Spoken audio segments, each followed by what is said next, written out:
If you have ongoing exposure to controlling people, it's a virtual certainty that you're going to experience blurry boundaries, which is why I've created the extensive online course called This Is Me, Establishing Boundaries with the Controllers in Your Life. There's a link below that will give you all of the details, and I hope that you would find it therapeutic.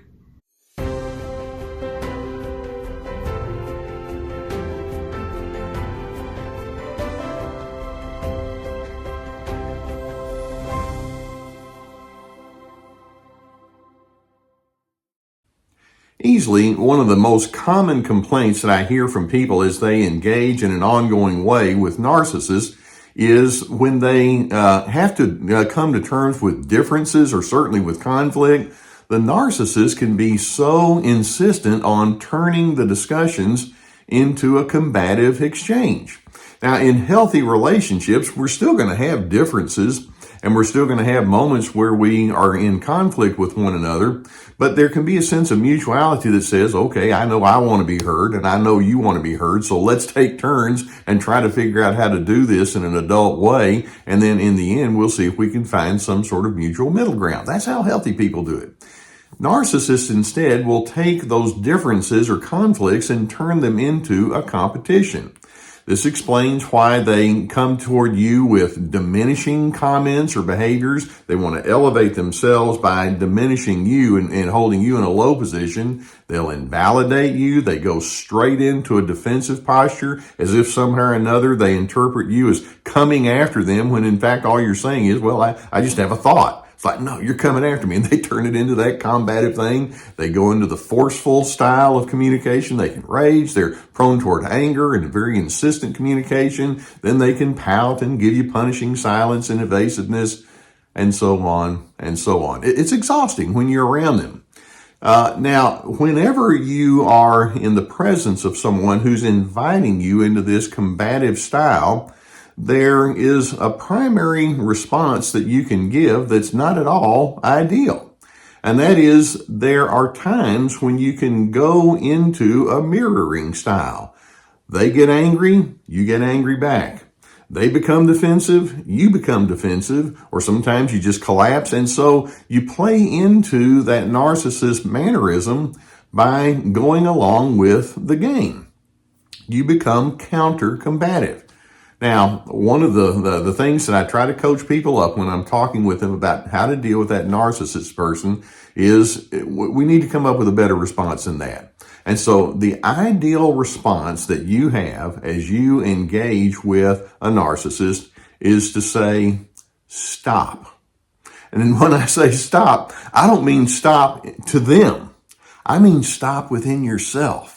Because I don't have any illusion that you can make the narcissist stop being anything other than what they are. But at some point, it's like you say to yourself, I can't participate in this anymore. I can't allow myself to get pulled in and allow them to establish the pace. To myself, I'm going to say, stop. I will not participate. Now, I want to run through some common scenarios that you may encounter, and I want to see if we can figure out how you can apply this more ideal response to their less than ideal combativeness toward you. For example, in your mind, you might think, as that narcissist is being what they are, I really do dislike your control tactics and your attitude that it's somehow or another okay for you to force feed me to be and think and act and persuade and prioritize in the ways that you tell me. Stop. I'm not going to participate. You see, I'm capable of going into a counter control mode, but when I do, I don't like the version of myself that shows up. I'm instead going to recognize that the best way for me to be in control is to cease trying to be so in control over you. Stop. I'm not participating in your control game. Or in addition, you may think toward that narcissist. If your strategy is to pull me into an offense-defense form of communication, stop. I'm not going to participate in that one. You may go ahead and continue to do that, but my best defense is my common sense combined with good initiatives. And I'll just let that speak on its own. And if you want to keep coming at me with your offensive style, I'm no longer participating in my defensive reaction. Or another thought that you might have toward that narcissist, and that is, you may want me to be intimidated by you. You're going to offer me threats and you're going to say all sorts of things with meanness and malice. Stop. I'm not participating in that. You can go on with all of your threats and your meanness, but that doesn't mean that I need to lay aside my initiatives like I may have in the past. My self-respect simply isn't going to allow me to collapse and allow you to determine who I'm going to be and what my priorities should consist of.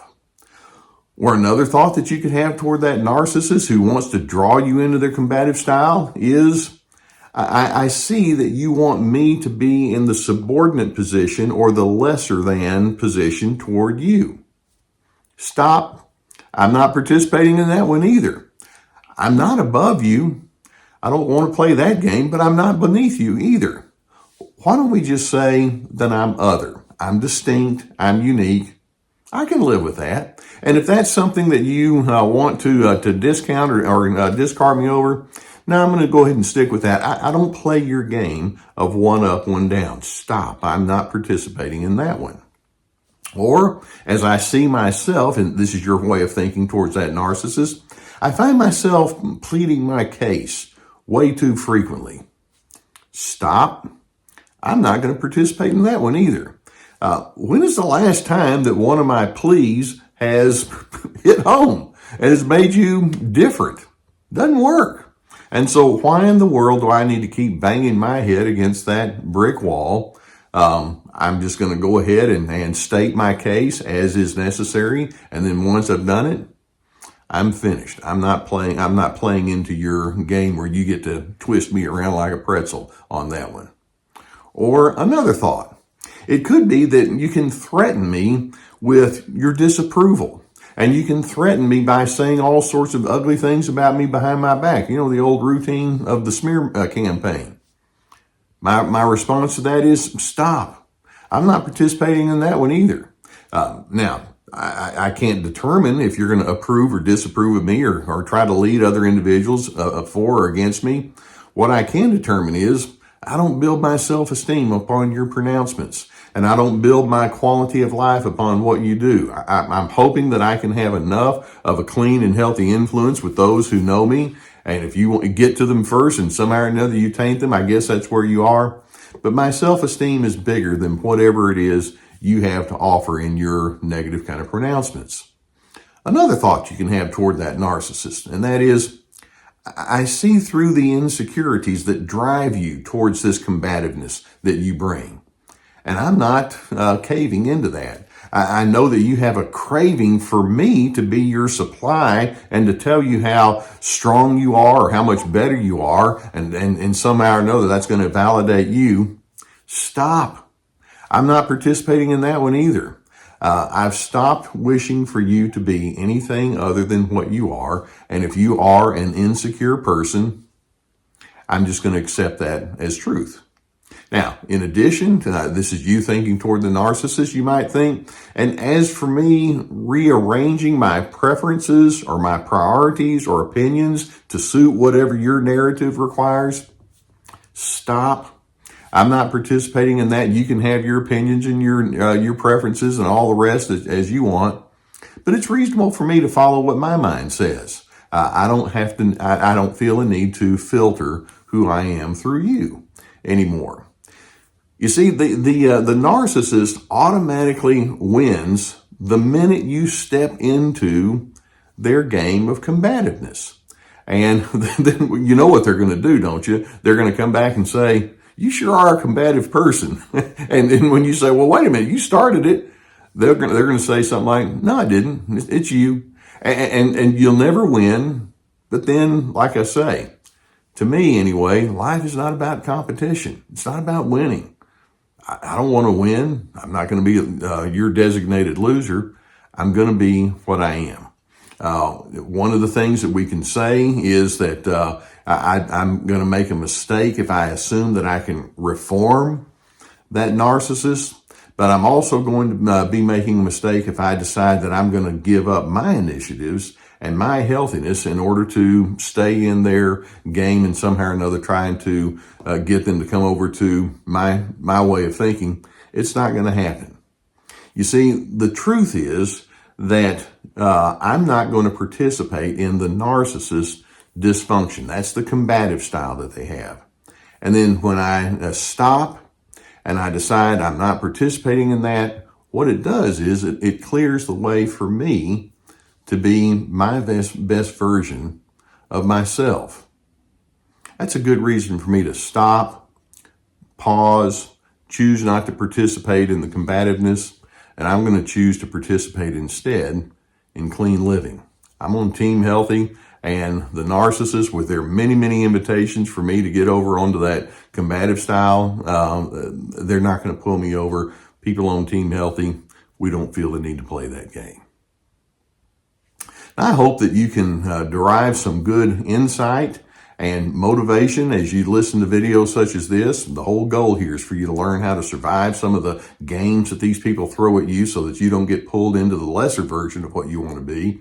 If you've not already hit that subscribe button, I would encourage you to do so and hit that notification bell. We'll keep more videos coming in your direction as we try to stay on the same journey with one another here and assisting you to maneuver through these kind of quagmires that you might find yourself in.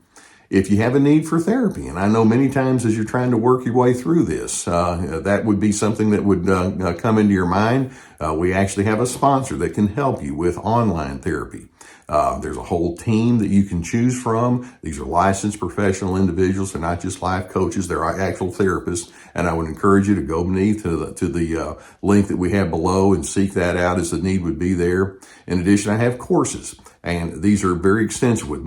This is me about establishing boundaries, free to be about finding yourself, multiple videos per course. And then along with each video are teaching written materials and then questions for personal reflections. It requires a lot of concentration on your part, but it's meant to have a very therapeutic initiative for you as well. And also we have my books and other resources below. I'm hoping that you can see straight through the narcissist invitation that says, here, come on in, be combative with me. And I'm hoping you can say, nope, I've stopped. I'm not participating in that anymore because I stand for dignity, respect, and civility, and that's not what you're offering. I'm going to stay with the ingredients that I know are going to take me to my place of peace.